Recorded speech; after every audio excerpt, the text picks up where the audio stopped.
Takuto is a lonely, terminally ill patient with no friends, and his family only cares about the life insurance payout they'll get, so no one ever comes to visit him in his hospital room.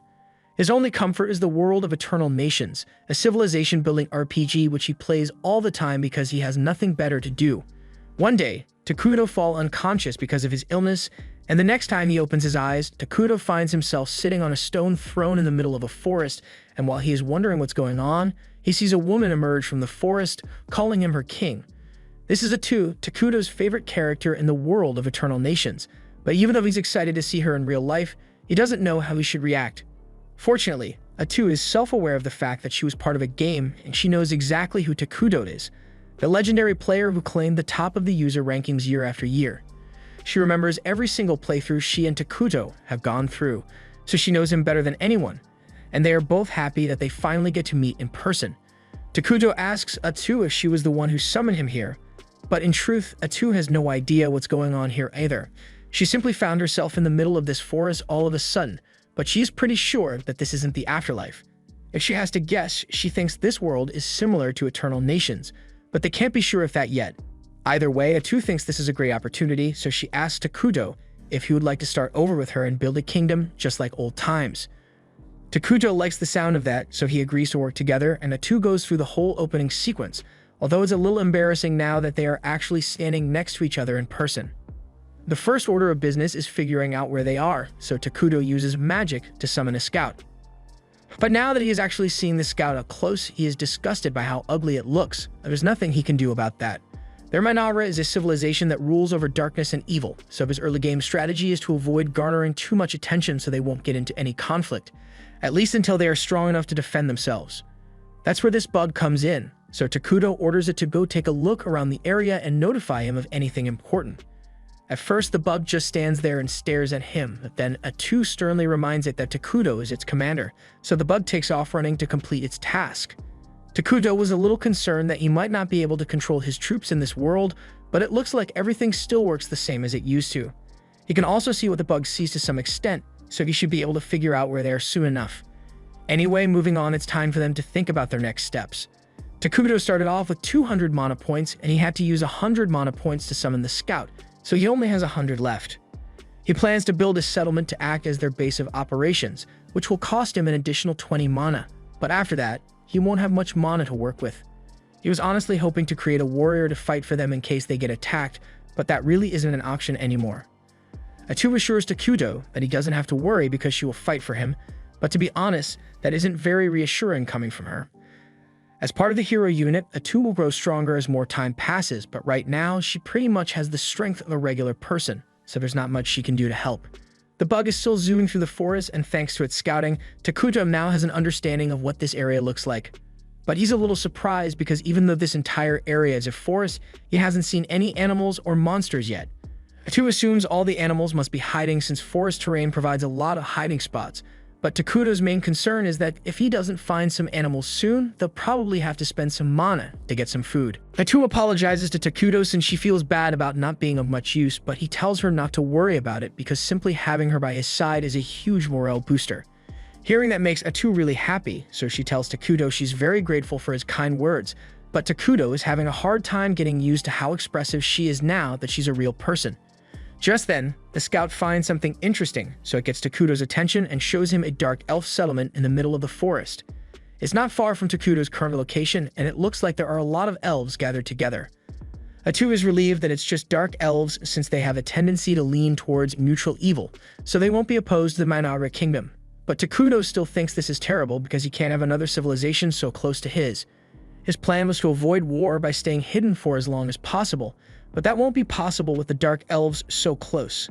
Atu suggests that the two of them should ditch this place and head to a new location, and Takuto agrees since they haven't actually built anything yet, but before that, he wants to observe the Dark Elves a little more and survey the area to see if there's anything useful nearby. Suddenly, Atu senses someone's presence nearby, so she and Takuto turn around and spot a group of Dark Elves emerging from the forest. The Dark Elves seem just as surprised to see them because they had no idea there were other people in this forest.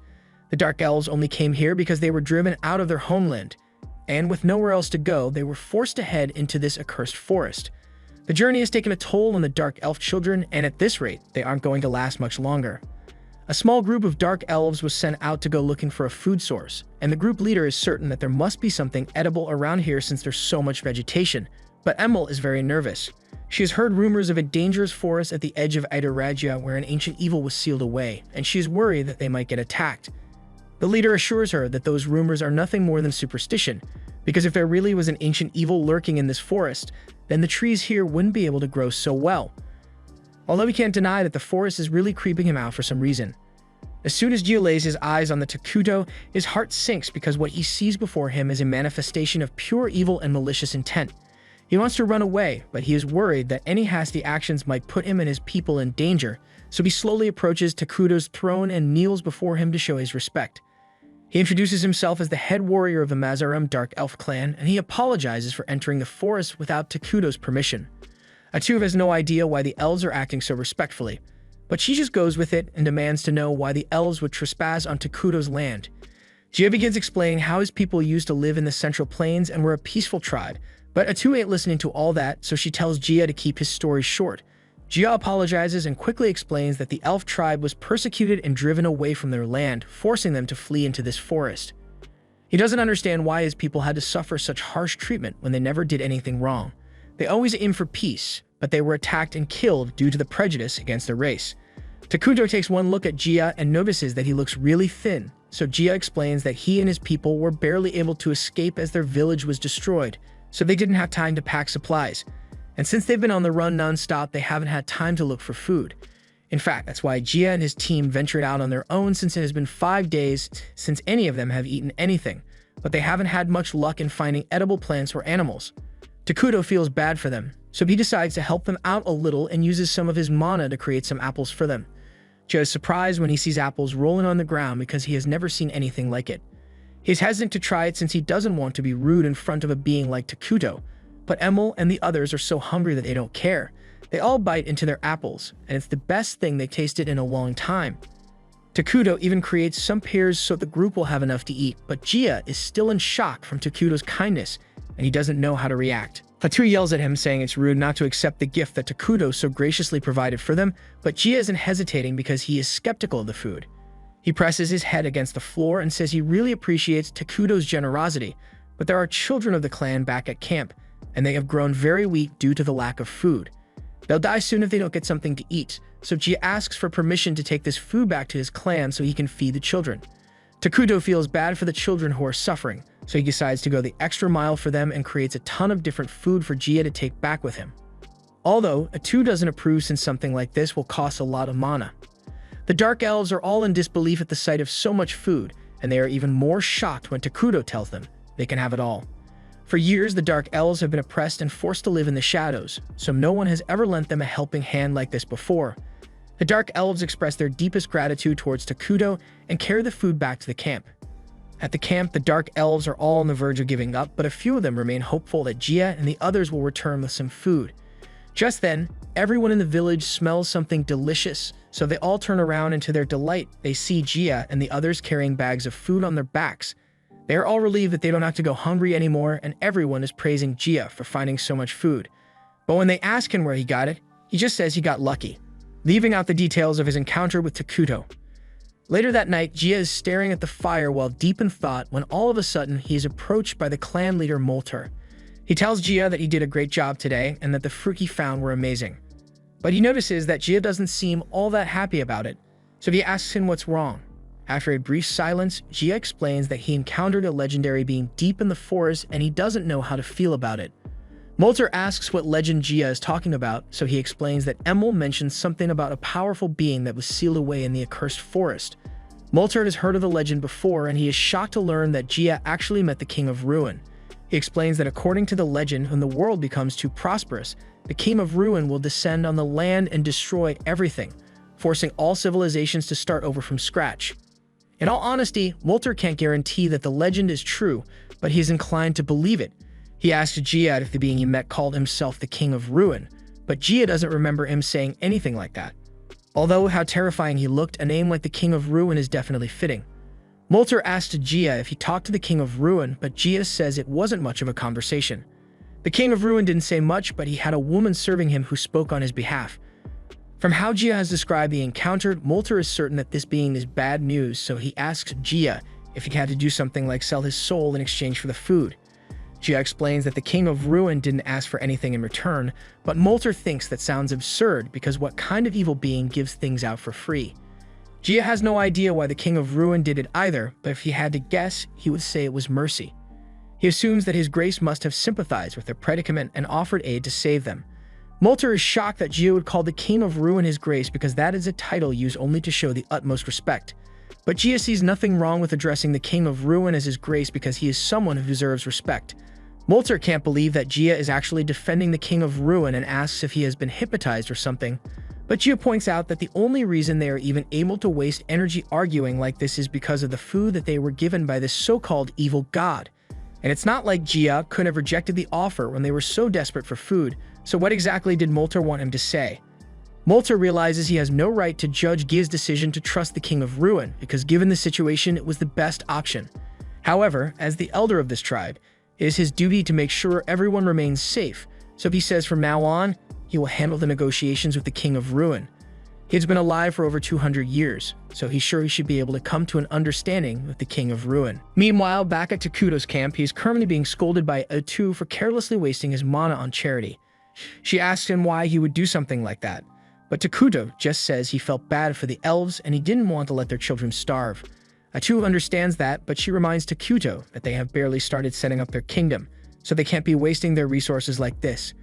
She has a point there, so Takuto apologizes for not consulting Atu before using his mana, and he promises to make it up to her. But that aside, there's something that has been bothering him for a while now. He wasn't able to talk to the Dark Elves properly when they showed up because he was so nervous. Atu is surprised to hear that since she had assumed Takuto was playing the role of a disdainful higher being on purpose, but in reality, he's just socially awkward.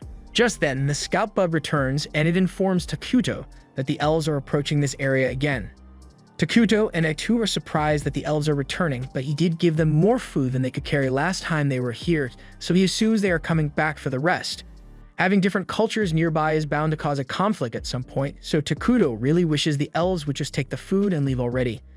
He could just tell them to get out of the forest, but that would require maintaining a conversation with someone other than Atu, and that's outside Takuto's skill set. Atu can see that Takuto is troubled by this, so she comes up with an idea and suggests that she handle all of the negotiations in Takuto's place. That way, Takuto will come off as a mysterious and dignified king instead of a socially awkward teenager.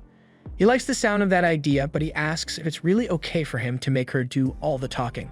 However, Atu said she's always happy to be of assistance, so she has no problem being Takuto's voice. A little while later, Molter and Gia arrive and kneel before Takuto. First, Molter introduces himself as the chief of the Dark Elf tribe, and he wants to offer his deepest gratitude to Takuto for providing his tribe with the food they desperately needed. He asks to know the name of their benefactor so he can properly thank him, and after a brief pause to confirm with Takuto, Atu announces that they are in the presence of the King of Ruin, Takuto Aira. Gia is stunned upon realizing that Takuto is indeed the fabled King of Ruin, but they can't be rude to him. So Molter once again thanks Takuto for his kindness towards them. Takuto is relieved that the negotiations have gone well so far, and since there's no conflict with the elves, Atu tells them to just take the food and get out of here. Both Gia and Molter are stunned when they hear this because they were totally expecting to have to pay some high price for receiving aid from the King of Ruin, so they ask Atu if it's really alright for them to leave without offering anything in return. But Atu reminds them they have nothing of value to offer in the first place. Molter really doesn't want to live the debt unpaid, since with someone as great as the King of Ruin it might end up costing their souls, but he can't say that out loud. Takuto can tell that things have gotten tense all of a sudden, so he calls Atu over for a sidebar. Atu is really upset with how stubborn Molter is being, and she is sure that the elves will end up causing trouble for them if they are left alone. So she suggests that they should just kill all of them and move on, but Takuto was actually hoping to build a mutually beneficial relationship with them. He figured out that Molter is uneasy about simply receiving aid for free, especially when it's coming from someone called the King of Ruin, so he suggests they should ask for some reasonable compensation to calm his nerves. Atu thinks it's a good idea, so she relays Takuto's decision to the elves, and Molter looks relieved, but Atu is still trying to figure out what to demand as compensation. She turns to Takuto for help, so he tells her to ask about the outside world. So Atu tells Molter that as compensation, he must provide Takuto with information about the world outside this forest, and he says he would be more than happy to oblige. However, Atu tells him that once he is done providing said information, he and his people are to leave this forest immediately. But that would mean the elves would be forced to wander without a home again. He asks Takuto to allow them to stay in the forest, but Atu immediately denies his request, and she tells him that if he values his life, then he had better not tell anyone of Takuto's presence. Jia is about to protest because the Dark Elf tribe won't survive if they are forced to leave the forest, but Molter stops him because they can't risk upsetting Takuto. They both get up and begin walking away, but as they are leaving, Takuto wonders to himself if this is really alright, because he doesn't want to force the elves to suffer, and just then, he comes up with a great idea. He calls out to the two of them and asks them if they want to become his citizens, but they are so stunned by the proposal that they don't know how to respond. Even Atu can't believe what Takuto just said, so she calls for another sidebar and asks why he would say something like that. Takuto explains that he was thinking of recruiting the Dark Elves with a refugee system, and now that he mentions it, Atu realizes it's not a bad option. Dark Elves aren't inherently good or evil, so they won't have any major conflicts with Takuto's evil-aligned kingdom. Plus, in the game, the main citizens of Minara were homunculi, and here they are ugly as hell, so he asks Atu if she really want to live in a kingdom that only had those things around. Atu is now on board, so she turns to Moltar and Jia and tells them that if they agree to become citizens of Minara, then they will be protected. Moltar asks what exactly that means for them, and to put it bluntly, Atu tells them that from the moment the Dark Elves join Minara, they will be considered evil. Whether they choose to join Minara or not is entirely their decision to make, but she assures them that if they do join, it will at least be interesting. A while later, Takuto and Atu are walking over to the Dark Elf camp since they finally made their decision, but Atu is a little upset that it took them so long to agree. Takuto, on the other hand, expected them to take a while to decide, especially after Atu told them they become evil if they join Minara. Eventually, they arrive at the Dark Elf camp, and upon his arrival, Molter announces to everyone that their new king has arrived, so they all now down and clear a path for Takuto as he walks toward the throne they made for him. Some of the elves are terrified when they see Takuto for the first time, while others seem excited, but those who got a little too close end up passing out from the sheer magnitude of the dark energy coming off him. Jia warns everyone not to look directly at Takuto because he might think they are being rude, but Takuto doesn't really mind. Once Takuto is seated on the throne and all the Dark Elves have been gathered, he officially declares that everyone present here will be a citizen of Minara from today onwards. That's pretty much it, so all the Dark Elves are now Takuto's citizens, but Jia was honestly expecting more since Atu did say they would become evil. Just then, an immense amount of hatred begins flowing into Jia's body as he recalls all the injustices he and his people have suffered, and it's the same for all the other members of the Dark Elf tribe. And after being reminded of how they've been persecuted, they are all relieved and excited to have someone like Takuto looking after them. A few days go by in the new kingdom of Minara, but things are not going well for Takuto at all. He was just taking a look at the map that Molter gave him, and he becomes incredibly frustrated because this is the worst RNG he has ever gotten for his starting location. Atu asks him what's wrong, so he points to the map and explains that to the north of this forest, there's the holy kingdom of Quolia, which worships the god Arlos, and the elven kingdom of El Na, which worships nature, and both of them lean heavily into the good alignment, so if either one ever found out of the evil nation of Minara, then Takuto and Atu would be toast. There's no way they could ever defeat powerful nations like that in a head-on confrontation, and to make matters worse, this accursed forest doesn't have a single harvestable resource, so the difficulty here is just unfair. On the bright side, they do have the Dark Elves now, so they should be able to make up for the current weaknesses of the kingdom, and speaking of the elves, Atu hears them approaching and she seems pleased because they are probably here to deliver some valuable information. A little while later, Molter and Jia arrive, and this time they brought Emil with them. Jia explains that Emil is very smart, and she is well versed in lore and foreign affairs, so he is sure that she will be of great help with Takuto's plans. Takuto is pleased with the extra help, but he can tell that they are all still really nervous around him, so he has Atu tell them there's no need to be so formal around him. Moving on, Atu informs them that Takuto has made a few decisions regarding the administration of Minara, so starting today he will be appointing Moltar and Jia to key positions. Molter will handle the management of the nation's matters, and from what Atu has heard, Molter should be able to use magic, so she is expecting a lot from him. As for Jia, he will be appointed as the warrior captain for the entirety of the Minara army, and he will have full authority over the troops.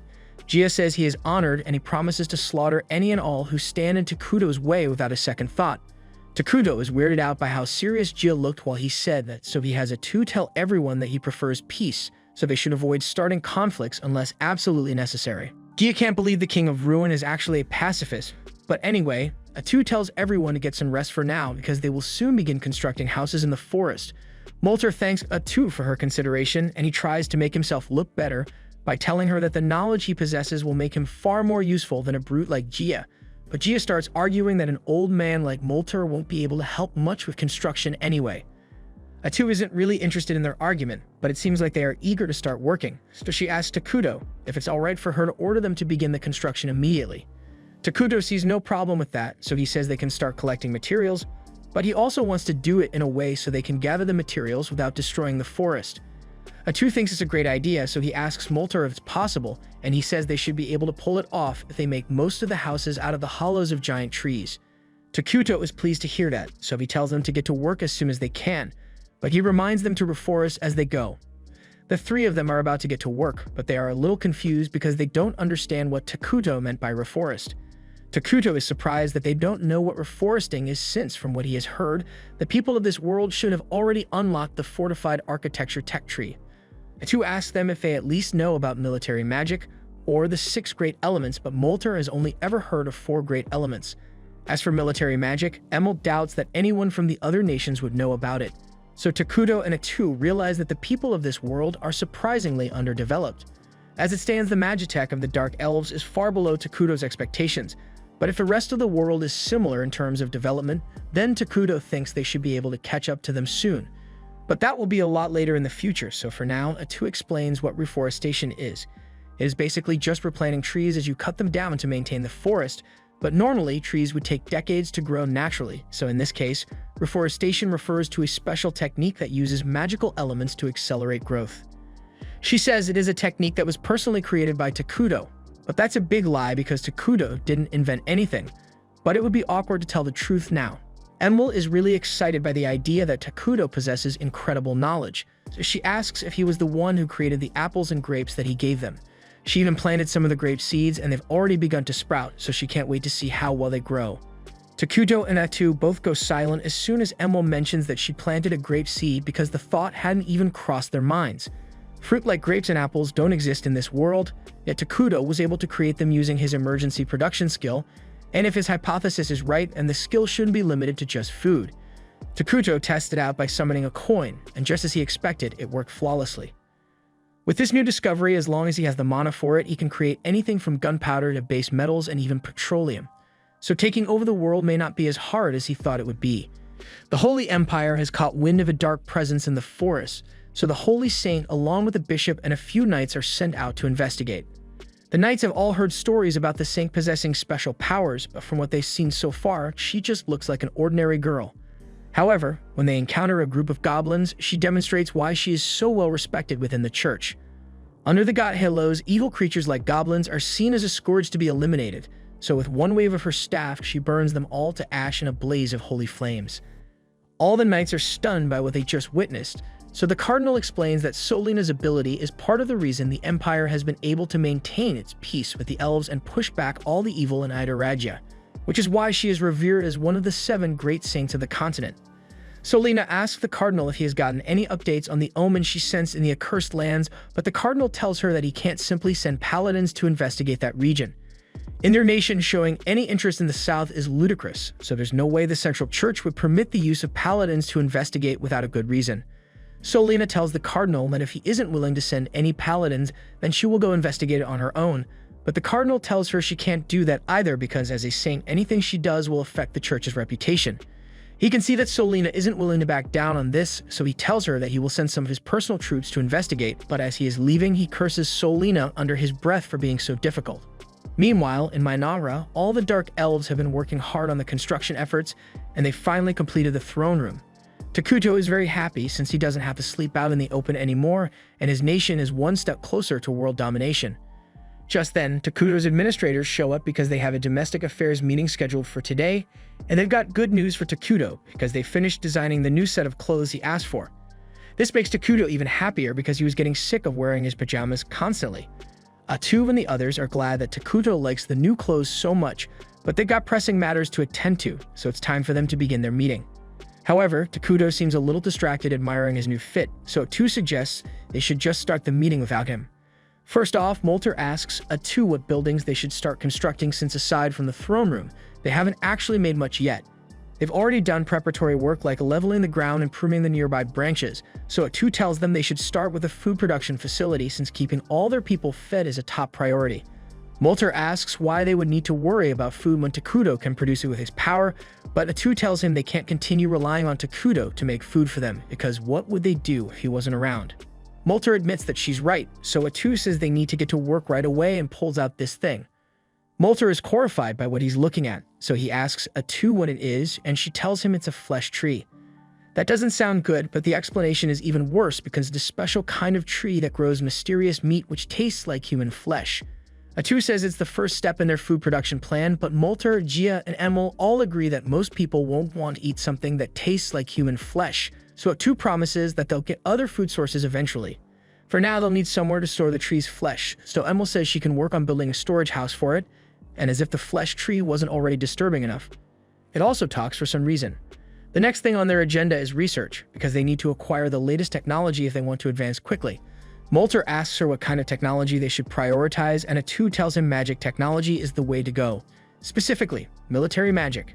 Normal magic allows a person to attack a dozen or so opponents at once, something that Molter is already capable of, but military magic on the other hand allows you to attack thousands at once and even change the terrain to give yourself an advantage.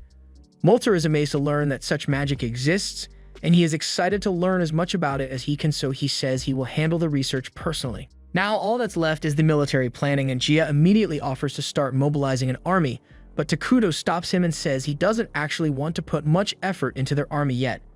Armies don't produce anything, they just consume resources, and right now, Mainara doesn't have enough resources to sustain an army. Besides, even if they did create an army, they are nowhere near strong enough to actually defeat anyone, so it would be pointless.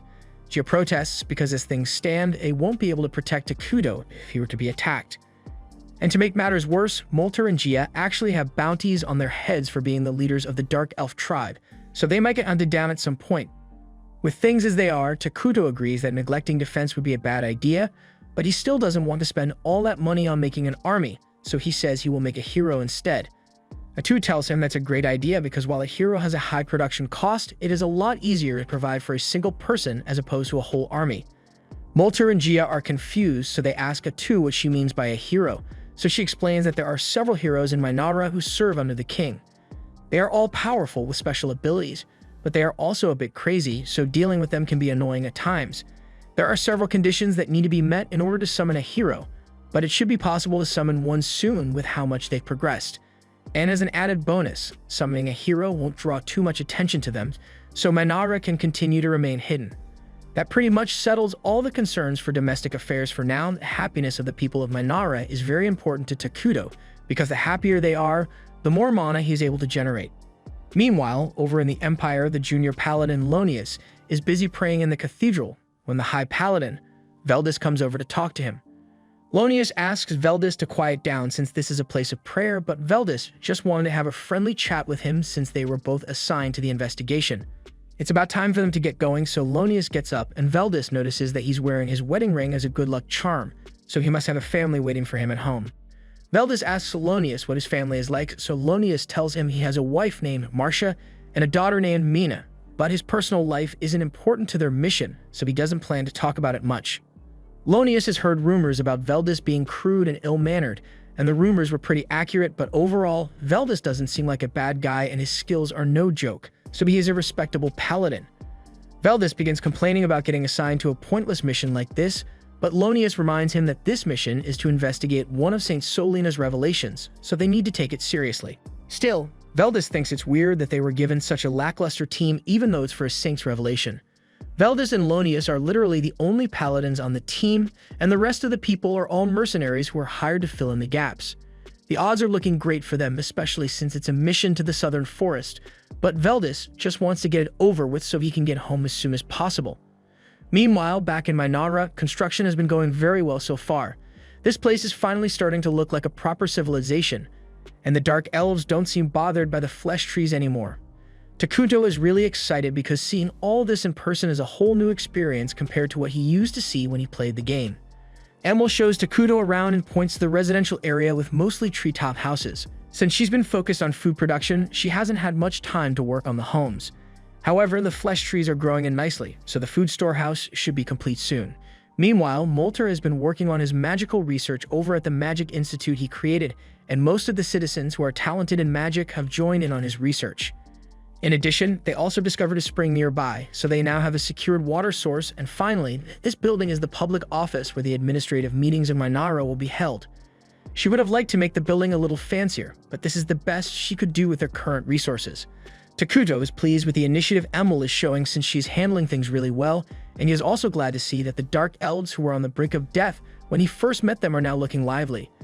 Emil is a little nervous since she can't tell what Takuto is thinking, so she asks him if he is pleased with her work so far, and Takuto tells her she has done a great job. He says he is glad to have her as one of his citizens, and hearing such high praise from Takuto is the best thing Emil could have asked for, and she's so happy that she breaks down in tears. Once she regains her composure, Emil shows Takuto the flesh tree farm, and things have been progressing smoothly thanks to all the farming equipment Takuto provided them with. Although, Emil is still freaked out by the weird talking flesh trees, so she wants to move on to the water source she found. She leads Takuto and Atu out into the forest, but for some reason, things look a lot different from what they were before, and when they finally arrive at the spring, Emil is horrified to see that the water has turned completely black. Molter and Gia soon show up as well since they had heard that Emil wanted to build an aqueduct near the spring, but now that it looks like this, they don't think they can use it anymore. However, just when they had lost hope, Atu tells them that the water is still perfectly safe, and to prove it, she bends down and takes a sip from the water. The others are shocked that Atu would take such a risk, but she tells them to try taking a deep breath, and when they do, for some reason, the air feels better than normal. This is one of the benefits of the evil nation of Minara, because all land near the nation becomes cursed terrain, and it grants minor buffs to evil creatures, while applying penalties to neutral and good creatures. That means while the water, air, and land might look dark and deadly, all the evil citizens of Minara will not suffer any negative effects from it. There's just one minor problem with it though. A cursed forest is pretty noticeable, so it kind of ruins the whole strategy of staying hidden. It won't be that bad if the cursed region remains small, but as Minara expands, it will become easier for their enemies to discover them, so Gia and Molter think it's time to start working on that army Gia mentioned before. However, Atu tells him there's no need to worry since a single hero is more than enough to handle any early game threats. Molter and Gia still aren't exactly sure what a hero is supposed to be able to do. Atu could give a long-winded stat explanation, but she thinks it will be quicker to just give them a demonstration. Tentacles begin to emerge from Atu's back, and she uses them to slice down all the trees around her in an instant. Molter and the others are in utter disbelief at what they've just seen, but Atu explains that she is also a hero, and since she has been here for a while, her strength is finally coming back to her. Although it's still nowhere near what it was in her prime. The important takeaway here is that heroes are incredibly strong, and they grow stronger with the passage of time, so as long as they don't face any significant threats for a while, Takuto is confident that they should be alright. But that aside, he's a little upset at Atu because she didn't need to destroy those trees just to prove her strength. Molter and Gia are still in awe of the power that Takuto possesses, and they are eager to build a palace befitting his majesty, but Takuto thinks that would be a waste of resources, so he tells them he doesn't need one.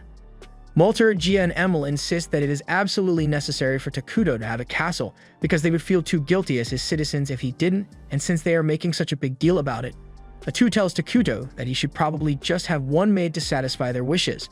Takuto admits that a palace would be cool, and he was hoping to make a floating castle someday anyway, so he might as well get started on it since things are going so smoothly. But unbeknownst to him, the paladins are slowly making their way towards the Dark Continent, and there's bound to be a confrontation when they discover Minara. Along the way, Veldas tells Lonius that he did a great job hiring this many mercenaries, and Lonius says it wasn't easy to pull off, especially since most of the mercenaries in the area are currently stationed up in the north. For some reason, a group of barbarians suddenly appeared in the northern province, and they'd begun raiding nearby villages, so the Saint and her army were sent to deal with them. However, the situation up there is still really bad, so one of the mercenaries says they are glad they aren't the ones who have to fight the barbarians. Another mercenary says it might actually be worth it since he heard that the pay up there is really good. But there are also rumors of a witch being seen up there, and none of them want to deal with that. Veldas tells them there's no point in talking about it now since whether the witch in the north is real or not, there's no way they'll run into her since they are heading for the southern accursed lands. The group soon arrives at a nearby town to spend the night, and while they are all having dinner, Lonius begins asking the mercenary Bargo for more details regarding the witch he talked about earlier. Bargo says it's just a rumor he heard saying that a witch was responsible for all the chaos in the north, but Lonius thinks that's preposterous since there's no way a single person could have done all that, especially when the saint was dispatched to deal with the matter. Bargo agrees that it sounds far-fetched and he personally doesn't believe it is true, but better safe than sorry since facing a real witch would be incredibly dangerous. Speaking of danger, Bargo thinks it's strange that the kingdom dispatched 2 holy knights on such short notice, especially when their destination is the accursed lands, so he asks Veldis to tell him what exactly they are going there to deal with, because if it's something similar to a witch, then Bargo is backing out right here. Veldis didn't really get any details about what they would encounter in the forest, but he assures Bargo that it can't be that bad. If he had to guess, he would say it has something to do with the dark elves that flood into the forest recently, so the kingdom probably wants them to make sure the elves aren't causing any trouble. He's wrong that Lonius and Bargo fully believe him since dark elves are seen as dangerous assassins and curse users to the people of the kingdom. Lonius is concerned that if the dark elves are left alone, they might eventually grow strong enough to attack the kingdom, so he wants to commit some light genocide, but Veldis cuts him off and says this mission is just to investigate, so the second things get dangerous or violent, they are going to retreat. Bargo is glad to hear that Veldis is so sensible since he really doesn't want to be part of a mass killing, but Lonius doesn't understand why Veldis would turn down an opportunity to wipe out an evil race. Veldis simply says, "Ma'am, you've got a wife and kids and you really want to go into a genocidal battle for no reason." Even if Lonius doesn't care about making it home alive, the rest of the mercenaries here have families they would like to see again, so unless absolutely necessary, Veldis isn't going to put their lives in danger.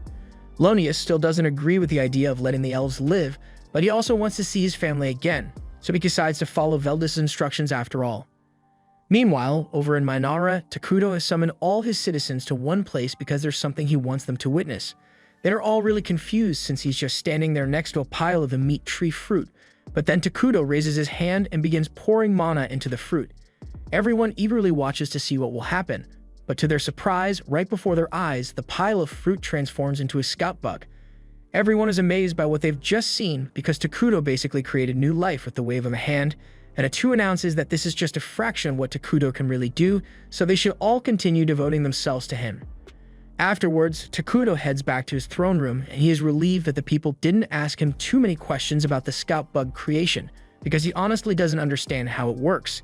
He and A2 just follow the procedure from the game to make it happen, but when you're looking at it in person, it's hard to believe that simply pumping mana into a pile of fruit would be enough to create life. Anyway, now that they have confirmed that they can safely create soldiers, A2 says they can move on to the next phase of the plan, creating a hero.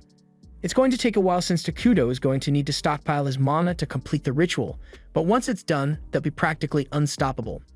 A2 is still really excited about it, so she asks Takuto which hero he plans to summon first, and Takuto says he's going to go with Isla, the queen of insects, since she has the most early game benefits. Isla is able to boost the power of all the insect-type soldiers nearby, so with her around, all the scout bugs will become extremely effective fighters. Additionally, Isla can produce larva soldiers to help in combat as well as construction, so she'd be perfect for increasing the development of Minara. A2 praises Takuto for coming up with such a solid strategy, but aside from Isla's unique capabilities, she's also the only hero who doesn't have a problematic personality. As for the other heroes, one is obsessed with conquering the world, while the other wants to watch it all burn to the ground, and Takuto really didn't want to have to deal with that right now. With that said, those two are still really powerful, so he is going to have to summon them eventually. He just hopes that the heroes don't cause any problems when he summons them because he would like to live a peaceful life in this world. Meanwhile, back with the Holy Knights and mercenaries, they have just run into an angry hill giant and dealing with it won't be easy, so Lonius tells all the mercenaries to get ready for battle. However, before any fighting could begin, Veldis tells everyone to stand down and let him handle it on his own. Lonius tries to object, but Veldis tells him it will be quicker if he handles it on his own, and they don't have much time to waste here to begin with. Veldis walks up to the giant and begins saying a prayer, so Lonius explains to the mercenaries that Veldis is using the secret technique of Quolio, which allows one to use prayers to imbue their attacks with divine power. The giant attempts to strike Veldis with its club, but Veldis is easily able to slice the club in half. The power that divine arts will grant varies from knight to knight, but for high-ranking holy knights like Veldis, his power is equal to that of a lesser dragon, so the giant doesn't stand a chance. After Veldis has slain the giant, Lonius begins praising him for his immense power and says that with Veldis and their team, they can definitely handle anything they encounter in the dark forest. However, Veldis doesn't look pleased and tells him that they can't be sure of anything yet. Back in Minara, Takuto is busy munching down on a burger. But Atu is a little concerned because he has been eating nothing but junk food ever since he got here. She doesn't plan to stop him, tells him he should be eating healthier. But Takuno spent his last life in the hospital eating nothing but nutritional slop till he died. So now he just wants to eat some tasty food. Just then, he remembers that he has something important he wanted to discuss. So he asks Atu if she can summon Jia and Molter for a meeting after this. Atu agrees to do so, but she's curious as to what this meeting is about, so Takuto explains that thanks to the additional scout bug he got, he can now see more of the forest, so he wants to ask Jia and Molter for advice on how they should handle it. Atu asks Takuto if he is referring to the village outside the forest, and he confirms it. His main worry is that because the village is so close, they are bound to find out about the existence of Manara sooner or later. Fortunately, it doesn't look like the village is part of the Holy Kingdom of Qualia, so they are likely neutral, and that means it will be possible to negotiate with them. However, if anyone else were to show up, it would be really bad since coming all the way out here would mean they came on a mission. Takuto tells Atu that there's no need for her to worry so much since there's no evidence that anyone has found out about their existence yet. Atu jokingly warns him that saying stuff like that never ends well for the main character, and Takuto is laughing along with her. But he suddenly stops laughing when he realizes that people actually did show up. And even worse, it looks like a group of armed soldiers, so they definitely aren't here for peaceful discussions. Takuto wants to avoid standing out too much, so he asks Atu to go deal with the soldiers. He also asks her to try being peaceful first, but if that doesn't work, then she's free to use as much violence as necessary. Meanwhile, outside the forest, the Holy Expedition is getting ready to enter the forest, but before they could walk in, Veldis notices something off behind the tree line, so he tells everyone to stand back. A few moments later, Atu emerges from the forest wearing a cloak, and both Veldis and Lonius are surprised to see someone living in there. Veldis asks her to identify herself, so Atu lies and says she is a humble dark elf who is living in these woods alongside her people. Lonius still has dark elf genocide on his mind, so he is about to provoke her, but Veldis stops him and changes the topic. He tells Atu that he and his party are just here to investigate the forest, so he asks her if she would be willing to let them in. Atu politely declines their request, saying that the Dark Elves would rather not have their new home invaded for no reason. Lonius feels offended that a lowly Dark Elf would dare to decline a request from holy men of God, but before he can say anything more, Veldis tells him to shut his damn mouth before he causes trouble. Veldis is already suspicious, but he tries to convince Atu to let them in by telling her about the divine revelation they got from the saint about a great calamity in this forest. Lonius starts freaking out because divine revelations are national secrets, yet Veldis just revealed it to a random woman. Veldis once again tells him to shut up, but informing others of a divine revelation without permission is against the Holy Order's rules, so Lonius says he's going to tattle on him once they get back to Qualia. Veldis tells Lonius he is free to do as he pleases, and then he turns back to Atu to ask her if she's willing to let them in now. However, Atu still refuses, and she tells Veldis that there's no need for them to search the forest, because there's nothing dangerous or evil in there. That is a straight-up lie, but Veldis decides it's not worth arguing over it here, so he tells everyone that they are going home. Veldis isn't an idiot. He knows Atu is shady AF, but he also knows that when a single cloaked person confidently comes out to confront an entire army, you're probably better off not messing with them. The safest option here is to return and regroup before making any moves, but Lonius is too impulsive to understand that this is a tactical retreat, so he accuses Veldis of abandoning the mission and says he is stripping him of all authority. He then commands the mercenaries to follow him because they are going into the forest to investigate, and unfortunately, Lonius was the one who hired them, so they have to listen to his orders. Personally, I'm quitting on the spot after seeing Veldis so freaked out, but Lonius orders the men to seize Atu immediately for disobeying his orders earlier, so the men start closing in on her, and despite Veldis' warnings, they are no longer willing to listen. Atu is disappointed that her attempt to get them to leave peacefully failed even though she tried so hard, but well, is what it is. In the next moment, Lonius wakes up on the ground and finds himself covered in blood because Atu has stopped holding back. And while he is somehow still alive, the rest of the mercenaries were not so lucky. Veldis yells for someone to go report this to the kingdom, but Bargo tells him all their messengers were already taken out by Atu, and the mercenaries that managed to survive aren't fast enough to make the trip in time, especially not with Atu in attack mode. He tells everyone to get their weapons ready because now they have no choice but to fight. He orders them all to unload everything that got on her, so the mercenaries fire all their arrows, but Atu effortlessly blocks them all, so she remains unharmed. The last thing Veldis wanted was to have to face someone like Atu, and Atu is just as disappointed as he is.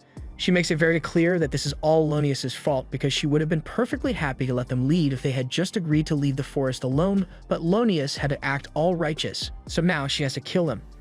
Lonius realizes he messed up badly, so he's finally willing to listen and asks Veldis if he knows what a toot is.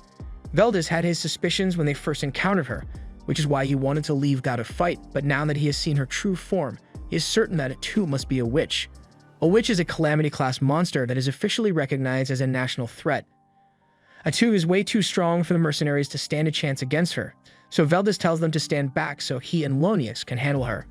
They both charge at Atu and recite their prayers to boost their attacks, and at first, Atu didn't think they took them seriously, so she just blocks their strikes and calls them weak. But to her surprise, they actually managed to cut through 2 of her tentacles, so this may not be as easy as she thought it would be. She figures out that their holy magic attacks grant them bonus damage against her, and Veldis assumes that once they've cut all of Atu's tentacles, she will be completely helpless. Atu doesn't want that to happen, so she takes 2 of the mercenaries hostage and decides to use them as meat shields to force Veldis and Lonius to stop attacking. However, Veldis tells Lonius that if they don't stop Atu here, then it is entirely possible that she may target Qualia in the future, so for the good of their nation, sacrifices need to be made. Lonius doesn't like it, but he agrees with Veldis, so the 2 of them continue their charge and cut through the hostages, along with Atu's last 2 tentacles. Atu is surprised that they were willing to kill their allies so easily, and for a second, she looks like she might actually be in trouble, but this was all just a game to her. A second later, several tentacles emerge from the ground, and Veldis is impaled several times. With his final breath, he tells Lonius to run away, and shortly after, Atu finishes him off with a tentacle to the head. Lonius can't believe what just happened because he was sure they had cut off all of Atu's tentacles, but while that may be true, Atu doesn't recall ever saying she couldn't just grow more. In fact, she could summon as many as she wanted this entire time, so she has just been toying with them from the beginning. After what they just witnessed, all the mercenaries have lost the will to fight, and Atu doesn't look like she's in the mood to spare any of their lives, so Lonius tells them all to run away as fast as they can, hoping that if they all scatter in different directions, then at least one of them will be able to make it back to the kingdom and tell them what happened here. All the mercenaries immediately drop their weapons to start running away, and Atu doesn't really feel like chasing them down, so she just lets them go. Although she wishes they had just done that from the start since it would have saved her a lot of trouble. Lonius decided to stay behind to keep Atu busy, so he swings his holy sword at her. But to his utter shock and dismay, she blocks it with the same holy sword technique. He doesn't understand how an evil creature like her could possibly have access to holy techniques, and normally it wouldn't be possible. But when Atu killed Veldis over there, she absorbed all his experience and sword techniques, so now she is just as skilled as he was.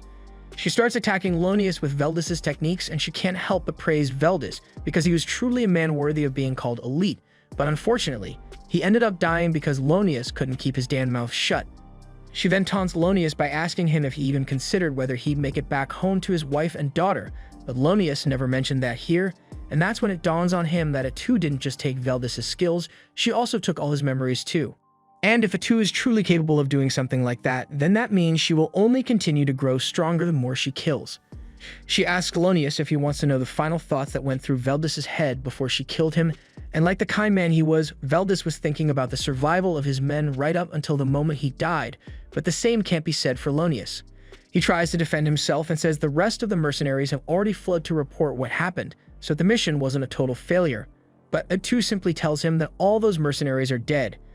She said she didn't want to personally go after them, but that doesn't mean she's just going to let them leave, and she also never said she was alone either. She had already instructed the Dark Elves to make sure no one would leave this alive, so the second the mercenaries fled, they were hunted down and killed. Lonius falls into despair at the realization that he is the last one left, so he takes a desperate swing at Atu's head, and she is loving every bit of his suffering.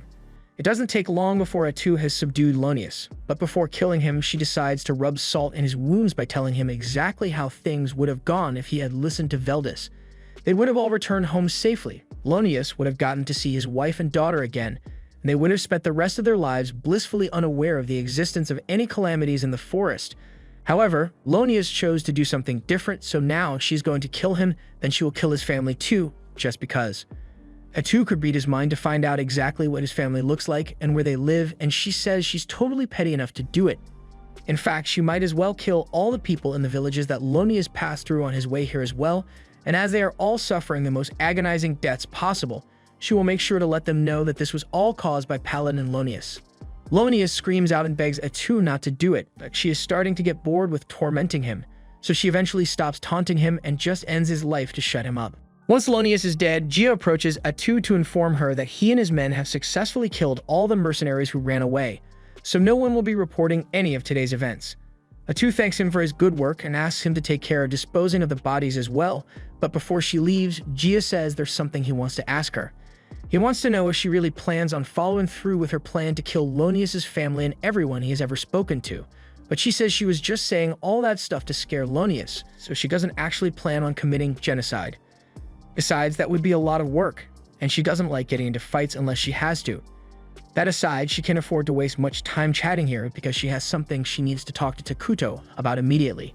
Before the fight began, Atu heard Valdez call her a witch even though she's classed as a hero, and he also mentioned something about a witch up in the north, but Takuto has never heard of a witch class in the game before, so Atu believes this world must be different from the one they are used to.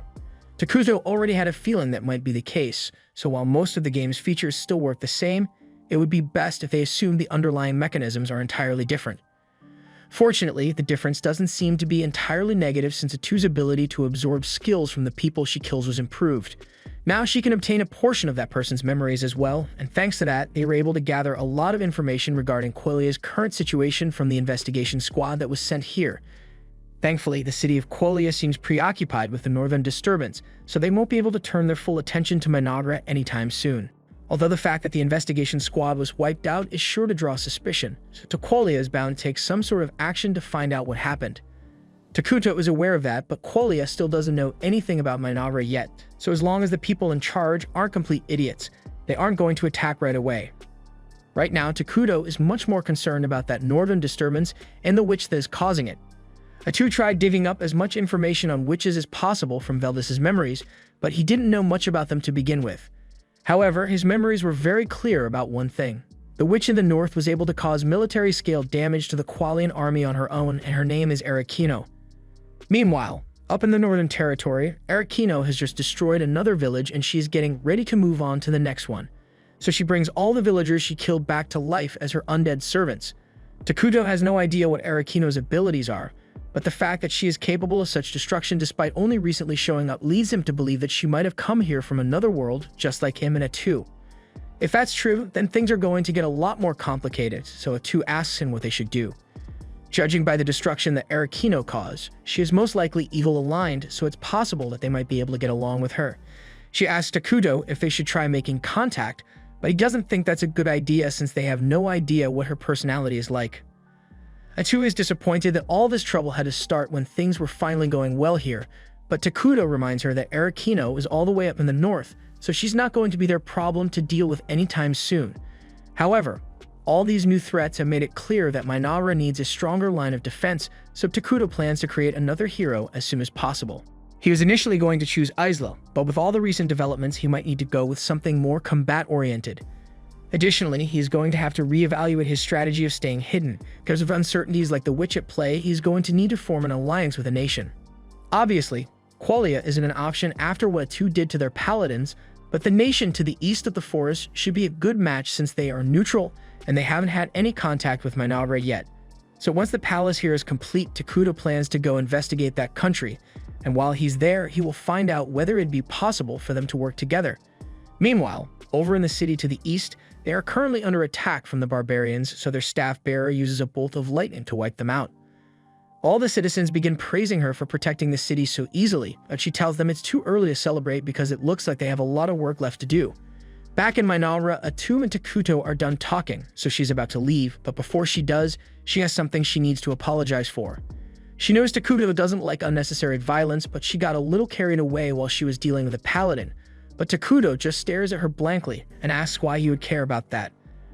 Atu is instantly reminded that while Takuto may be kind, he is also the embodiment of evil, so there's not much that would bother him. Before long, Takuto's palace is finally completed, and this marks the start of the advancement of his kingdom. He is excited because he has always wanted to have a giant palace, and Atu assures him that one day it will be large enough to pierce the heavens. However, all this talk about the palace leads Atu to realize that even though Takuto is their king, he still doesn't have a single attendant serving him. He hadn't really given it much thought, but it would be weird for a king not to have personal servants, so Atu asks him if he has any preference so she can find one for him. Takuto sheepishly says he's fine with anyone as long as they are easy to talk to, because he is a terrible communicator. In fact, he hasn't actually held a conversation with any of the dark elves since he got here, but Atu thinks that's mostly because he looks like a mass of negative energy to them. Regardless, she tells him he doesn't have to worry because she has the perfect plan. Takuto doesn't like how enthusiastic Atu is being, but he decides to let it play out to see what she does. Atu immediately summons Gia, Molter, and Emil, and she commands them to gather all the young girls in the village because Takuto desires them. Both Takuto and Gia can't believe what they just heard, but Gia wants to give him the benefit of the doubt, so he asks Atu why she is issuing such a command. Atu asked for young girls because she figured it would be easier for Takuto to practice having conversations with them, but instead of just saying that, she boldly declares that Takuto likes young girls. This is going way too far, so Takuto stops Atu from saying anything worse and tells her to explain things without making him sound like a lullamancer. After hearing the full story, Molter and the others are relieved to learn that Takuto just wanted a servant who would be easy to talk to. And the reason he specifically asked for young girls is because the kingdom is short on hands, and he didn't want to take valuable laborers to make them his servants, so children who aren't able to do any work yet were the best options. Molter and the others are impressed by how much thought Takuto put into this, so they agree to bring him the children, and Takuto is looking forward to having people to talk to. However, there is one thing he failed to take into account when he came up with this plan, and that's the fact that he still looks like a walking calamity to normal people, so the children burst into tears the second they see him. Takuto feels really bad after that whole mess, so Atu asks Molter if there are any kids who won't scream at the sight of the king, but given the circumstances, Molter can't think of anyone who would be suitable. Gia suddenly speaks up and asks if Takuto has met the twins yet, but says he didn't present them because he didn't think they'd be appropriate servants for Takuto. To put it bluntly, they have a bit of a troubled past, so he was worried that they might offend the king in some way, but at this point there aren't many options left, so Atu tells him to call them here anyway. A few moments later, the twins arrive in the palace, and they introduce themselves as Karia and Maria. But while Karia is speaking with proper respect, Maria is casually talking to Takuto like he's one of the homies. Atu could tell at a glance that these kids have gone through a lot, so she asks Karia how she got those sores on her body. Karia tells her it was caused by a disease, and Walter goes on to explain that Karia suffered from a plague a while ago, and even though she has been cured, the scars caused by the illness still remain. Atu then asks what happened to Maria, so Karia explains that Maria had to go through something very cruel, and she's never been the same since then. Atu asks what Karia meant by something cruel, and without skipping a beat, Maria says she ate her mother. That's way worse than what Atu had imagined, so she asks Moltar for an explanation, and he's not proud of what happened back then, but it was the only way. The people of the Dark Elf tribe have not once forgotten the noble sacrifice that Maria and Karia's mother made for them. After hearing that, Takuto recalls that the elves had to travel for a long time through treacherous terrain when they were driven out of their home, and in tough situations like that, starvation becomes a major concern. So sacrifices had to be made. It looks like being forced to eat her own mother shattered Maria's perception of the world, and while it's a good thing that she doesn't seem to fear Takuto at all, Atu isn't sure she'd be a good attendant for him. However, while Atu was lost in thought, Maria started walking over to Takuto, and when she gets close to him, she says he looks white to her. Takuto is surprised to hear that since most people describe him as the embodiment of darkness, but it's different with Maria. He asks her if she'd be willing to become his attendant to take care of him, and Maria says she'll do her best, so Takuto officially appoints her as his servant and a candidate for the leadership of Minara. Atu is amazed because that was the longest conversation Takuto has ever held with someone aside from her, but even though Maria seems to be on board, Karia hasn't said much, so Takuto asks her what she thinks of his proposal. Karia says that as Maria's little sister, she has a duty to stay by her side at all times, and if Maria wants to become Takuto's attendant, then Karia will do it as well. Takuto is glad to hear that, so he tells them that starting from today, they will be in charge of taking care of him, but Gia and Molter seem a little uneasy about his decision. After everyone else leaves, Molter approaches Takuto and says there's something he needs to tell him about the twins. Ever since their mother died, they haven't been able to feel even a shred of emotion, so it's like their hearts have been closed off entirely. Takuto having them as his servants is bound to come with several challenges, but Molter asks that he treat them with tolerance and patience until they come around. Later on, Maria and Karia begin their official duties as Takuto's servants, but problems arise almost immediately, because when Maria tries bringing him a glass of water, she accidentally trips over her own feet and dumps it all over Takuto.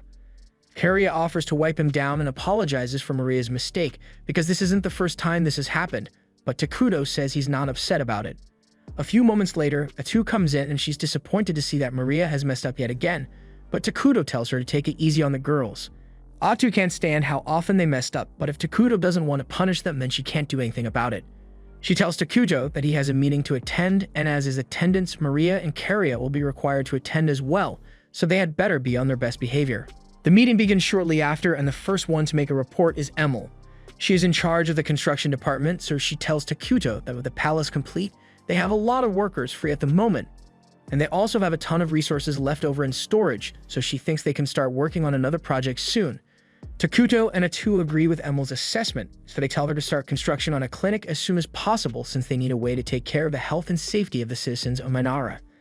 Emil says she will get to work on it immediately, and now that construction concerns have been addressed, Atu asks to speak with the person in charge of resource collection. However, Emil is also in charge of that, so they might need to consider hiring more staff soon. Anyway, she reports that the collection of food and materials is going smoothly, and thanks to Takuto's help, they have been able to acquire daily necessities that they wouldn't be able to produce on their own. But that consumes a lot of Takuto's mana, so they are going to need to find other methods to acquire those things soon. Using emergency production so often isn't ideal, but right now it's a necessary expense, so Takuto says it's fine for them to keep relying on him. But they are going to need to prioritize buildings and research to increase Takuto's mana production. Atu thanks Emil for her hard work, and now that resources have been discussed, it's time to discuss the magic research, so Molter stands up to give his report. He informs Takuto and Atu that he has successfully created military magic. Although at the moment, he is the only one capable of using it, but he is sure that with enough training, his subordinates will be able to do the same eventually. They may even be able to cast powerful magic using the ruined mana that is produced by the palace, but since Takuto has stated that he doesn't want to start any wars, they probably won't get many chances to use it. For now, Atu asks Molter to focus on researching the 6 major elements in the magic skill tree, because those will be the most useful to the development of the nation. Finally, she calls on Gia to ask him for an update on the status of their army, and he informs her that the army currently has 5 scout bugs at its disposal. For the most part, they have been busy surveying the uncharted territory of the accursed land, but the land outside the forest is mostly plains, so they can explore that region without risking being spotted. And since stealth is one of Minara's top priorities right now, the scouts are limited in how much they can explore. Atu says it's fine since they've already gotten a detailed report on the entire forest region, so she tells Gia to assign the scouts to routine patrols around the perimeter of the forest. Gia asks if she's sure she wants to assign all the bugs to patrols, and Atu can tell that he's worried about their military strength, but she says she is more than enough to handle any threats that come their way. Besides, she and Takuto have already decided to create a new hero, and Takuto tells them that he's going to summon Ezla after all. He asks if they managed to collect all the resources necessary for it, and Molter tells him that the lumber and rations are ready and waiting, but there's still the issue of the large mana requirement. After a lot of arguing and compromise, today's meeting finally comes to a close, and Takuto is pleased with how well everyone has been fulfilling their roles. After that, he returns to his throne room, but as he is walking, Maria bumps into him and throws the meeting documents all over the floor. Karia apologizes on her behalf again and goes over to help pick the papers up, but then they accidentally rip one of the documents in half.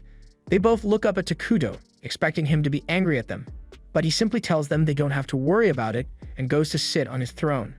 Maria suddenly goes up to Takuto and asks him if he's a bad person, and since his alignment is evil, he technically is a bad person, so she asks why he hasn't killed him yet. They've been messing up constantly and doing things that would get a servant executed, yet Takuto keeps showing them mercy and they don't understand why. Takuto asks them what they think the difference is between a good person and a bad person.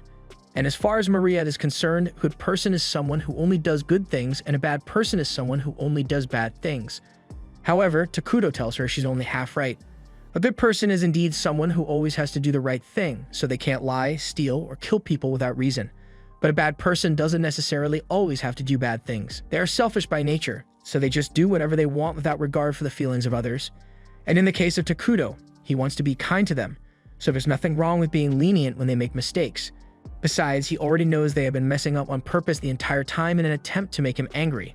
Maria and Karia admit that they were hoping he'd get mad and kill them if they kept causing problems for him because they don't think they deserve to be alive after what they did. Takuto understands why it'd be hard for them to forgive themselves after what happened, and he can't personally relate to their struggle, but he is sure their mother made that sacrifice because she wanted them to live on. Takuto wants them to know they are free, and the best thing they can do right now is live their lives to the fullest so their mother's sacrifice won't be in vain. It's not going to be easy to move forward, but he will be by their side every step of the way. The two break down in tears from Takuto's kindness and hug him tightly, and a few hours later, Atu comes in and finds both of them asleep on Takuto's throne. She's a bit jealous of how close they are to Takuto, but there are more important matters to discuss, so she tells Takuto that the report on the city nearby is complete. The city is called Dragonten, and it is a part of the multiracial neutral nation known as Fornon. Since the city has many different races living there, Takuto thinks it should be easy to negotiate with them, but he is also a bit concerned by the fact that Dragonten was built in such a remote location. Atu informs Takuto that the reason the city was built all the way out here is because there's a dragon vein mine there, and dragon veins are particularly valuable because they naturally produce mana, so Atu suggests they should secure it as soon as possible. The report also states that Dragonten is currently under attack from barbarians like ogres and goblins, and they seem to be struggling to defend themselves. Takuto asks her if Dragonten has received any aid from its homeland, but as far as she can tell, no reinforcements have been dispatched so far, so the situation isn't getting better. Given the state of Dragonten, Takuto assumes there must be at least a few refugees, and if they welcome those refugees into Manara, then they will be able to simultaneously increase their population while also building a relationship with Dragonten.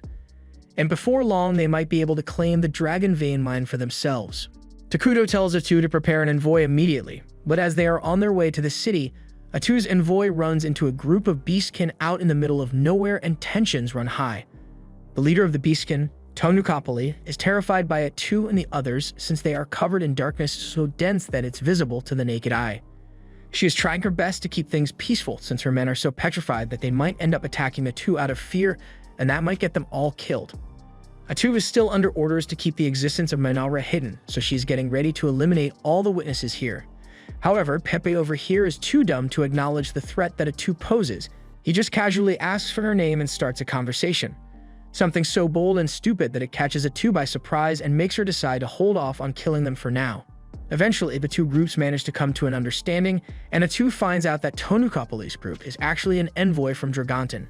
This is a stroke of luck since it will save her the trouble of having to go there herself, so she invites Tonukapali and her men to come meet the king of Manara. Tonukapali is a little nervous since a king who is capable of commanding someone as powerful as Atu is bound to be terrifying. And when she finally does meet Takuto, it's even worse than she could have imagined because all she can see is an endless abyss of darkness, so she's really starting to regret the decision she made earlier.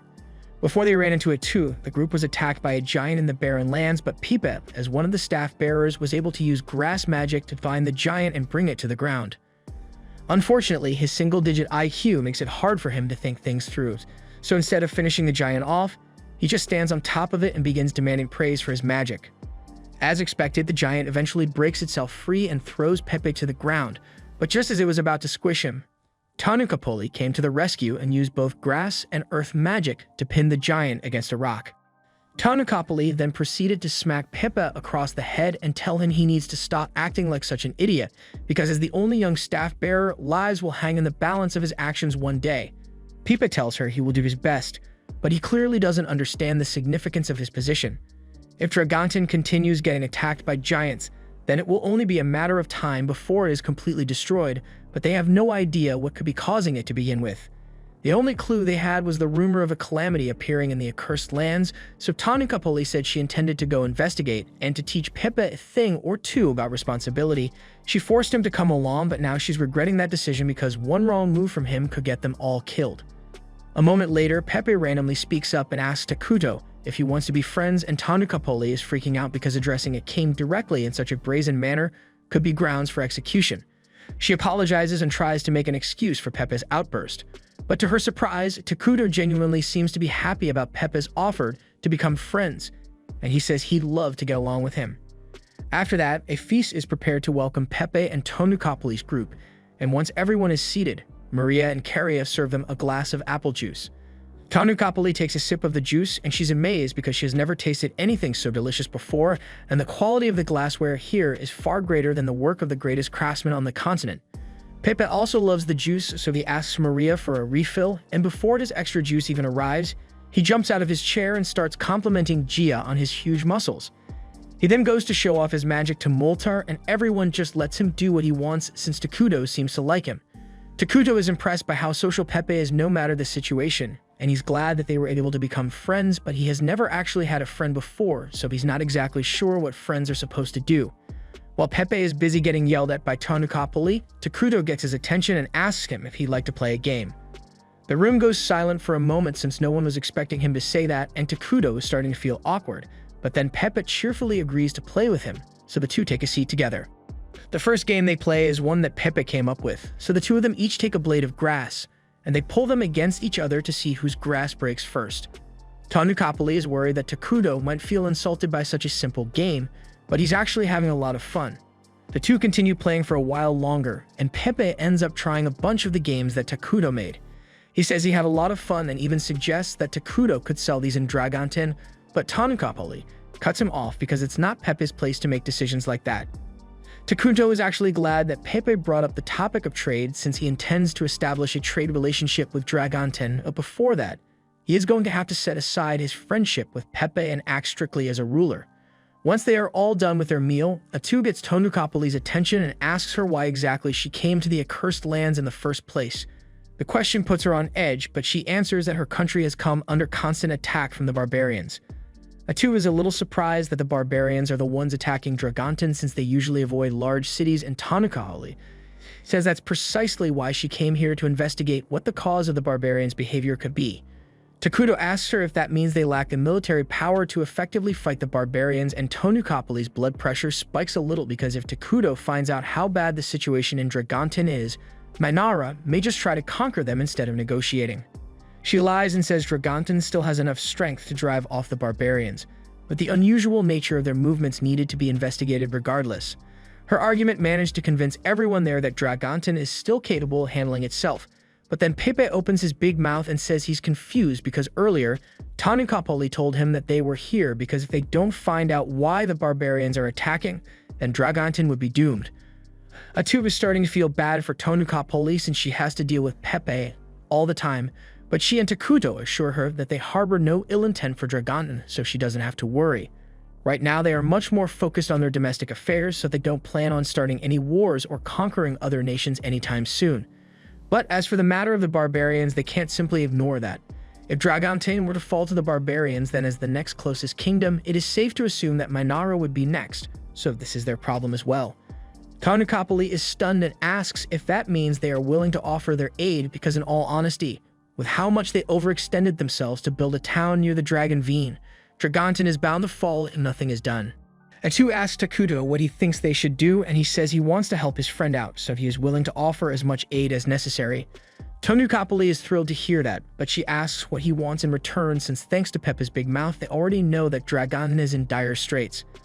Atu casually responds saying they want the Dragon Vein, and Tanukapoli was really hoping they wouldn't bring that up, but as things stand, she is in no position to refuse. Atu tells her she doesn't have to worry too much since she and Takuto are perfectly fine with sharing control of the Dragon Vein with Dragonten. After all, they don't really need much mana right now, but they want to reserve the exclusive right to choose the elemental conversion from the Dragon Vein. Tanukapoli is shocked to hear that Mainara already has the technology required to transform pure mana into elemental energy since it would have taken Dragonten another 10 years to perfect it. It is now clear to her that Mainara is a civilization that is far more advanced than their own, so forming an alliance with them would be incredibly beneficial. But in line with tradition, she tells Pepe that this is his call to make. He may be an idiot, but he is the youngest staff bearer and by extension, the future ruler of the nation. He also has a keen eye when it comes to evaluating people, so she asks him if he wants to go through with the alliance, and Pepe says he wants to be friends with everyone in Mainara, so the two kingdoms officially form an alliance. A little while later, Atu calls a meeting to discuss the terms of their deal with Dragonten. Mainara agrees to send consumable goods to their city, and in exchange, Dragonten will provide them with metal goods and daily necessities. Molter is pleased with the deal since till now, they have been relying on Takuto to provide those things, but by far their biggest gain from the agreement was access to the Dragon Vein.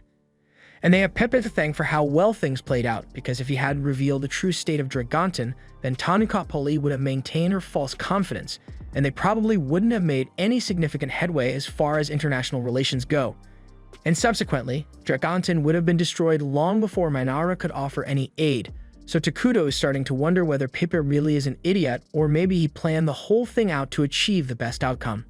Moving on, two suggest they should discuss how to handle relations with Dragonton from now on, but Maria and Caria seem a little lost, so they ask if anyone actually knows what kind of nation Dragonton is. They were all so focused on negotiations that they forgot that they'd never actually been to the nation in the first place, and a major part of maintaining international relations is understanding the culture and values of your allies. When Takuto used to play the game, he only ever had to click a button to establish friendly relations, so the thought never crossed his mind that he'd actually have to work to maintain the alliance now. Given how little they know about it, Atu suggests that their first step should be to investigate the capital, Crescent Moon, but is quite far from Minara, so investigating it would take a long time. Takuto says they can put that on hold for now since their main priority should be helping Dragon fight off the giants. However, Molter points out that paying a visit to another nation isn't something they can just do out of nowhere, because there are rules they need to follow. Maria and Caria raise their hands if it would be okay if they just went to play, and as childish as it may sound, it's actually a really good idea. If they treat it as a greeting before sending an official delegation, then they'll be able to head there right away. Moltar offers to go, but Takuto thinks he's a little too high-ranking to be sent as a messenger. To the other nation, Moltar would basically be Minara's highest magic chancellor, so he's a no-go. The same could be said for Gia and Emil since their positions are just as important. They would need someone who Takuto trusts, but who also isn't too highly ranked, and just then, Maria and Caria raise their hands to volunteer.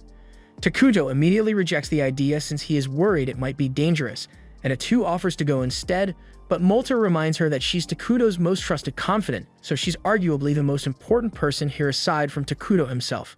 Just then, Maria and Caria approach Takuto, and they remind him that he gave them the freedom to make their own choices, so right now they want to do everything they can to help him, even if danger is involved.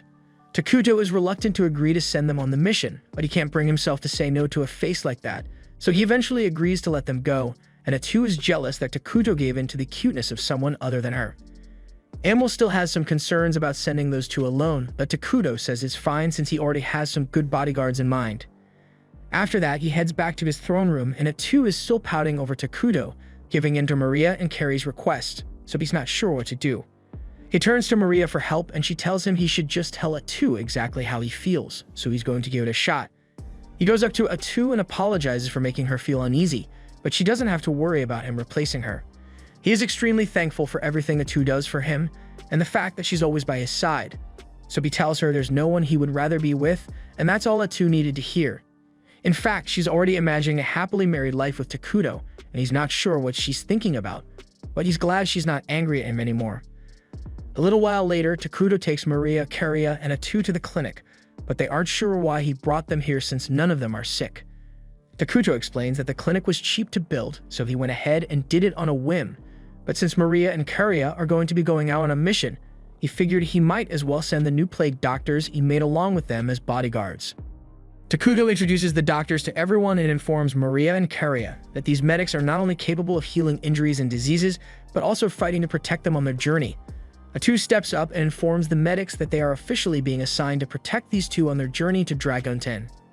Additionally, they are to observe and learn as much about the local culture as possible while they are there. The medics are excited for their mission, so they say they'll do their best to blend in with the humans and learn as much as they can. Takuto loves how enthusiastic they are, so he will grant them an early reward. He says from now on, they will have the names Ichiro, Jiro, and Saburo, and the medics are ecstatic over their new identities, so they are very grateful.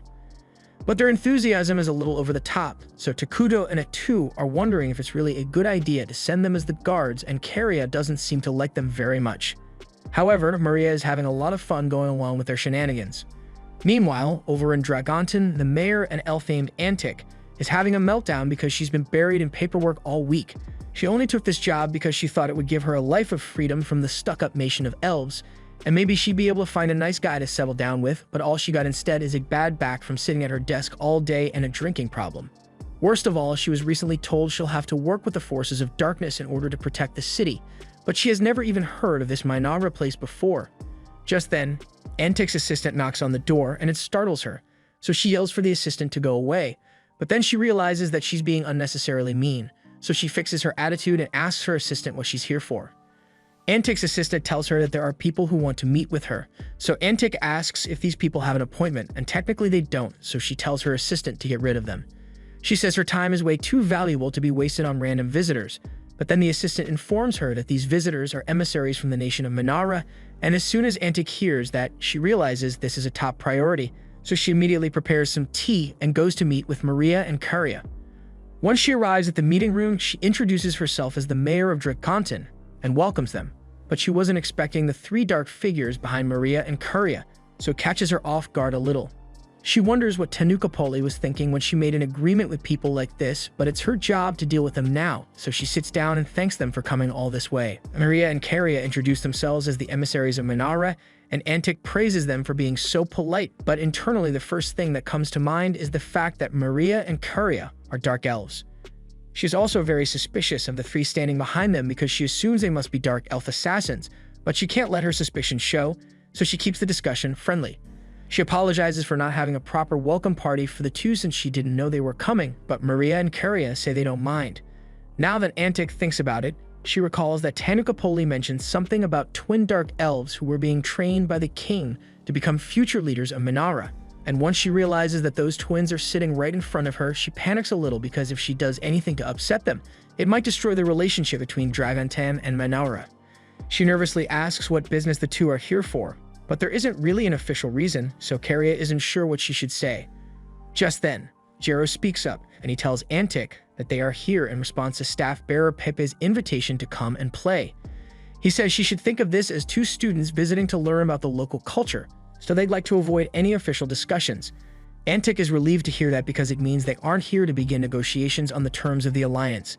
It will save her a lot of trouble if Maria and Curia are truly only here as tourists, but she's still going to have to be careful not to offend them since she doesn't want an international incident on her hands. She tells the twins that they should feel free to stay as long as they'd like, and if they want, she's willing to give them a personal tour of the city. Maria and Curia ask if it's really alright, and Antic responds saying she knows every nook and cranny of the city, so she'd be the perfect guide for them.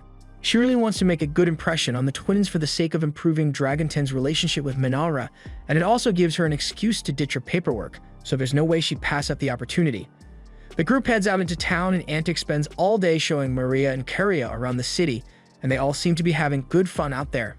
Meanwhile, back in Minara, Takuto has been buried in his own mountain of paperwork, but he made sure to keep an eye on how things are going with Maria and Curia. And he's glad to see that they are enjoying themselves.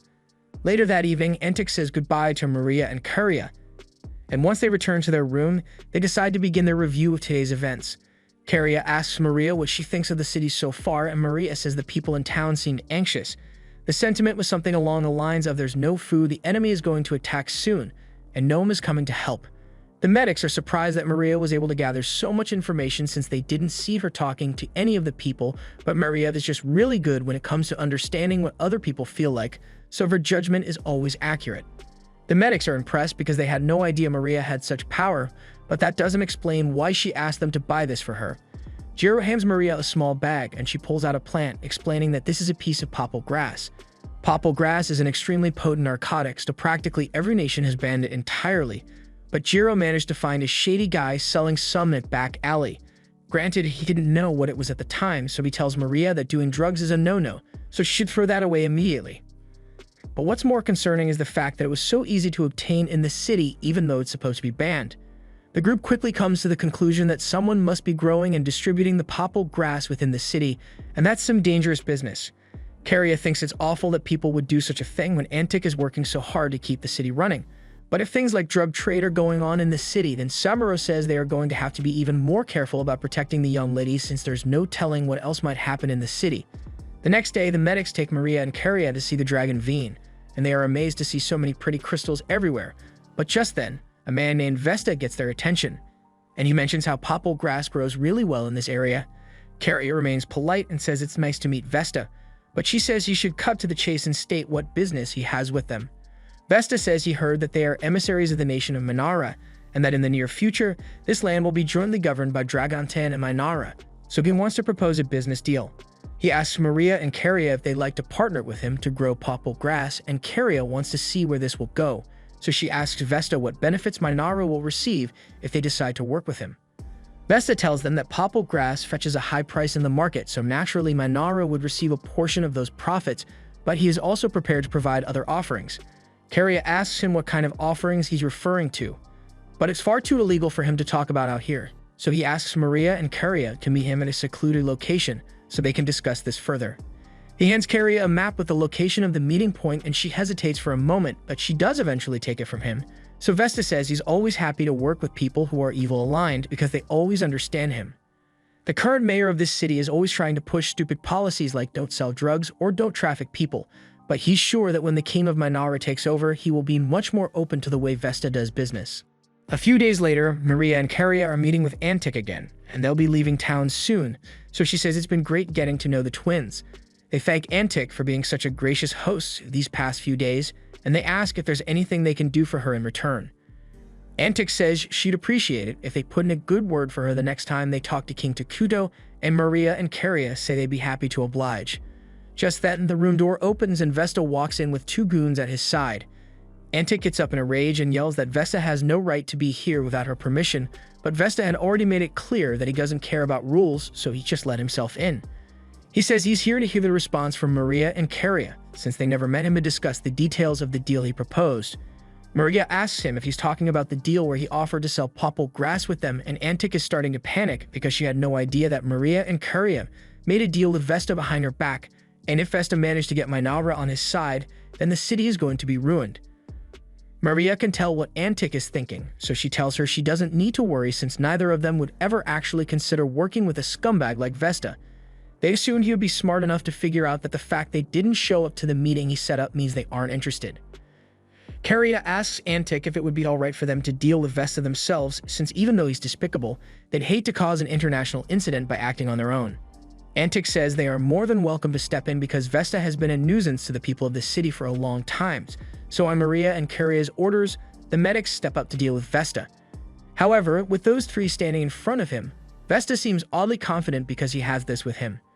Inside the syringe is a concentrated extract from the popple flower, and one dose would be enough to turn anyone into a mindless drug addict. Maria and Carrie can already tell that he came here with the intention of using that on them, so they ask him if he really thought this through. They may be weak children, but if he were to lay hands on them, then he would be making an enemy out of the kingdom of Minara, and King Takuto surely won't take kindly to such provocation. However, Vesta, in his infinite wisdom, believes that he can just blackmail Takuto by turning Maria and Carrie into his personal slaves, completely failing to account for the three men protecting them. He hands the syringe over to his goons and tells them to go get the girls, but a second later, one of the goons' sword goes flying into the wall in front of Vesta, and he turns around to see the gruesome fate they suffered. Meanwhile, over in Minara, Takuto is having a relaxing cup of tea with a two, and he is really glad he made those medics because they really came in handy for the twins' mission. Speaking of which, Emil has been wondering why Takuto chose to send medics out instead of just sending a group of warriors with Maria and Carrie. So A2 explains that those three absolutely love humans and demi-humans, maybe a little too much in fact, because while they are well-versed in healing human biology, they also do eat brains from time to time, so they are truly terrifying when they want to be. Meanwhile, back in Dragonton, the medics have just finished dismembering the goons with surgical precision and are currently holding their skins up and jumping around in joy because it will go great in their collection. Antic falls to her knees in fear upon seeing the true forms of the medics, so Maria goes over to comfort her a little, but as for Vesta, what's about to happen to him will be anything but comforting. He tries to beg for forgiveness, but Carrie tells him he has already crossed the line. She wasn't going to do anything about him selling drugs since that much is none of her concern, but when he threatened her and her sister, as well as insulting her glorious King Takuto, he had already sealed his fate. She orders the medics to kill him, and a few minutes later, all three of them are casually cosplaying in Vesta's skin, and Antic doesn't know how to process what she just witnessed. Carrie comes up to her and apologizes for making such a mess in her office, and she asks if she wants them to cover the cleaning bill for it, but Antic nervously says that she doesn't need to worry about that. Carrie thanks Antic for being so understanding, and seeing Carrie's sincere smile despite the situation that just unfolded is somehow even more terrifying than the skin suit-wearing medics. She really wishes she hadn't become the mayor of this city, but this is her life now, so she's going to have to get used to it. This was the end of episode 8. Subscribe to not miss the next part.